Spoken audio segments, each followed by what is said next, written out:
Dernier espoir, dernière venue de notre Seigneur et Sauveur. Espoir, dernière venue de notre Sauveur. Tout le monde a souffert de cette grande intrusion des anges rebelles dans le monde de Dieu. Une fois les anges rebelles mélangés aux hommes et femmes, l'harmonie de la vie en Dieu a petit à petit disparu. Mais en quoi Jésus a-t-il pu venir aider à rétablir cette usurpation, vol de valeur ou rôle dans notre vie à chacun, en donnant sa propre vie qui est celle du Père ou du Créateur. On le voit, premièrement parce qu'il est le Fils du Père, Saint Jean chapitre 1 versets 1 à 2. Deuxièmement parce qu'il a dit à Philippe, qui lui demandait « Seigneur, montre-nous le Père ». Jean chapitre 14 verset 9, Jésus lui dit « Celui qui m'a vu a vu le Père ». Troisièmement parce qu'il nous a donné sa vie et tout son amour. Saint Jean chapitre 10 verset 11, « Je suis le bon berger. Le bon berger donne sa vie pour ses brebis ».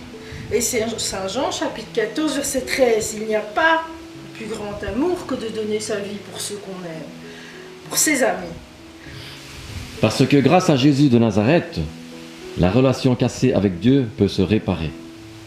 Il vient nous appeler chacun, chacune, à une relation personnelle avec lui. Révélation chapitre 3, verset 20. Jésus, fils du Très-Haut, né à Bethléem en Judée, a été envoyé par son Père et a fait toute sa volonté. Et quelle était cette volonté? Mais que les disciples de Jésus cherchent à aimer et à guérir en Dieu tous ceux et celles qui le désirent vraiment. Que ces enfants retrouvent l'unité en Dieu par le pardon. Jean chapitre 17 verset 11. Et le regret sincère de leurs fautes passées et présentes. Matthieu chapitre 6 versets 14 et 15. Et par le sang de Jésus de Nazareth versé sur la croix. Saint Luc chapitre 22 verset 20. Matthieu chapitre 6 verset 28-30. Verset 28. Et pourquoi vous inquiétez? Regardez les lys des champs. Ils ne travaillent pas et ne tissent pas. Verset 29. Cependant, je vous dis que Salomon, lui-même, dans toute sa gloire, n'a pas eu aussi de belles tenues que l'une d'elles. Verset 33. Recherchez d'abord le royaume de la justice, et la justice de Dieu.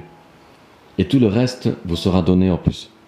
C'est Dieu lui-même qui a sacrifié son Fils pour te sauver. Si tu as la foi, tu pourras résister aux assauts du malin. Saint Pierre, premier épître. Saint Jean, dans chapitre 10, verset 11, le bon berger, rappelez-vous. Et lisez le chapitre 10. C'est maintenant qu'il frappe à ta porte. Apocalypse, chapitre 3, verset 20. Ne laisse personne ni rien t'empêcher de rencontrer Jésus qui est le seul médiateur entre toi et le Père. C'est ta vie qui est en jeu. C'est pas la vie des autres, c'est la tienne. N'écoute ni tes proches, ni ton passé. N'hésite pas à donner ta vie et à mourir pour Jésus. Jésus t'attend encore. Si tu ne décides pas vite, sache que Jésus viendra comme un voleur. Révélation chapitre 3, verset 3.